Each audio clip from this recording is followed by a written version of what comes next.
விதியை மதியால் வெல்லலாம் என்று சில பேர் பேசுவது உண்டு. வெல்லலாம். அப்படி நீ வென்றுவிட்டால் நீ வெல்லுவாய் என்பதே ஒரு விதியாக இருந்திருக்கும். அதுதான் முடிவே தவிர அந்த விதியிலே இல்லாத ஒன்று உன் மதியிலே தோன்றியதாக அர்த்தமல்ல.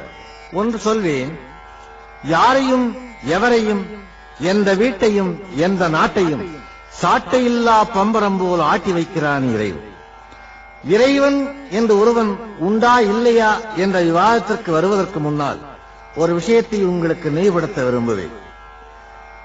தெற்கே ஒரு பகுதியில் மழையே இல்லாமல் பூமி காய்ந்து போய் கிடக்கிறது.